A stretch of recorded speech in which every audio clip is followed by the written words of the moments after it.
I wanted to ask you about Stuart Skinner. Obviously, he's red hot right now. It's incredible to watch, especially that first period against Dallas. He was easily their best player. Is it easier for a goalie to kind of get hot in the playoffs when you're facing the same team and over and over again in a round, or And playing every second night. yeah, and I'm playing so often rather than the regular season? It can be for sure because for exactly that, you're playing the same team and you're playing every other night. So, hey, it can go both ways. When things aren't going well, too, you're thrust back in there real quick and maybe not feeling good. But when you start feeling good against a team, it's a lot of the same looks off the rush, a lot of the same in zone play, the forecheck. There's tweaks here and there, but as a team, for the most part, they're playing the same way. You're seeing the same players over and over. So when you start to feel good and get hot and get comfortable, yeah, it can be beneficial to be facing the same team every other night, and that's certainly what we're seeing out of Skinner here. And it's just so exciting to see because at first we were just asking him, "Hey, just give us a solid game. Just look comfortable in there. That's all we're looking for. I don't need anything crazy. Just look comfortable." Well, then he did. Then he started posting shutouts like he didn't know how to do anything else. And now the last two games, he's faced probably more high end scoring chances than he has all playoffs. And he's been lights out, and whether you want to call it stealing the game or keeping them in the right position in the game. In game one, he held the lead. In game two, or not game one, sorry, game three, and then game four, he never let them go down when Dallas was pressuring in the first period. So he's doing all the right things at the right times right now, and he's won them two hockey games that maybe they didn't play their best. And so hopefully now the Oilers can get back a little bit back to where they were defending before. I think they've gotten away from it a little bit. Plus, Dallas is a good hockey team, and they had a good push. But if they can get back to defending a little tighter, then you're not leaning on Stu for all these grade A saves all the time, and you got a better chance for consistency there. What do you make of Stu's puck handling?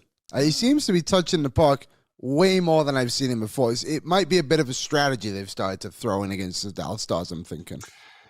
Yeah, I mean, it hasn't worked for Dallas. I think he's good at handling the puck. He's confident. That can also get you in trouble, or if you're not feeling it, trying to overdo it. But I haven't seen that out of him. He does like to go play the puck, and that's team to team based as well. You might be seeing that more now because Dallas might be putting more pucks in that he's able to go get. Some teams you can play against some teams and they'll literally never send a puck in that you can go get, and you'll never leave your net for the whole game. And then other teams, like this series, Dallas seems to be putting more pucks to where he can get it. I don't think that's a strategy because if he is moving the puck well, it really just kills your forecheck and it kills any offensive zone time you have to create a forecheck. So I don't think anybody would do that on purpose unless it's like, I don't even want to name guys, but Luongo wasn't the best, or like Patrick Waugh feed you a couple freebies. I don't think Stu's at that point. I think he handles it enough just fine that they're not doing that on purpose. Well, and I think the other thing too, and I know this will become a conversation if it were to go this way, but like if Stuart Skinner were to make a mistake and a goal gets scored, there's going to be a whole big portion of this fan base that very quickly forgets the 25 really, really good and effective plays he's made with the puck so far. So I do think you also have to be prepared for that, right? Like if he is going to be a, call it volume puck handler, where he's out there every second shift, every 3-4 minutes, he's making a good play and helping the breakout get going, you almost have to, in a way, like live with the odd mistake. Like with Mike Smith, everyone was always fine with forgiving Mike Smith because he had the reputation of being like a career great puck handler. It's like, once every couple of months, he's going to fuck it up. But like with Stu, I think it's important to remember that. Like he's now shown for the last 2.5 playoff rounds, he can be a very, very good puck handler. If one mistake were to happen, you don't want him to like go back into his shell and be like, well, I'm never doing that again. Yeah, no, you don't want that. At the same time, you want that mistake to be like we had to spend 2 minutes in our zone and finally got it out and weathered the storm, not a tap in the back of the net mistake, because those ones are tougher to forget. All right, where else? Oh, I wanted to talk Ottinger, because you said you had some numbers on where the Oilers might be beating him or have been beating him. Yeah, I mean, before the series, it seemed like the best place to go get Ottinger was kind of a low block, a low glove, but they're kind of cooking his glove right now. Or just cooking him in general. It seems like they've just been able to find some major holes. Yeah, and it's tough because you almost have to go through all of the goals, because when it's just entering the net at a certain point, And he has been beaten on some straight shots, which his glove is usually pretty good. But, it's like Draisaitl's ridiculous one-timer from the bottom of the circle goes down as a glove save. But it's like, did it beat him past the glove or just beat him because he didn't get there?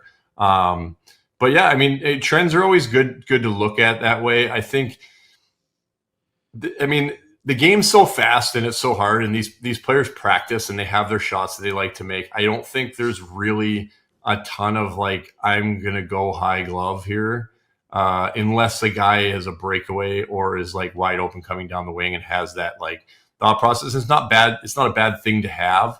But again, it's just, I don't think that you can ask players, maybe they're wrong. I don't think it's something that's like, I'm only going to shoot at his glove.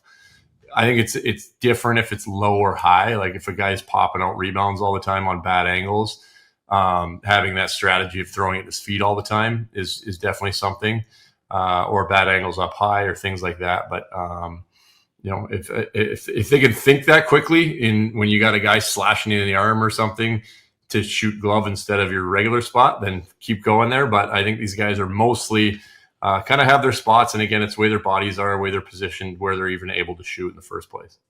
There are certain things that can happen in a hockey game that I think, us in the media, the broadcasters can maybe grab onto a little bit too hard. And we had Pat Maroon on yesterday, and you talked to him about like the mood in the locker room in between periods and how much that does or doesn't affect a team. But like in game 3, Dallas kills the Oilers in the second period. They get a goal. It's a 1-goal game. And then Connor McDavid scores with 20 seconds left. And it's like, from Dallas's perspective, you just played so well and you didn't make up any ground. And I even look at the first period in game 4 now, and it's like Dallas throws everything at Stuart Skinner. They are the better team by a mile. And they have to sit in the room and be like, how the hell are we down 1-0 after playing that well? What would be the mood in that? Like, is that a legitimate thing where like getting teams at the end of periods, or when Dallas plays well but they're still losing, like could that affect their psyche a little bit, or is that something we just maybe make too big of a deal of?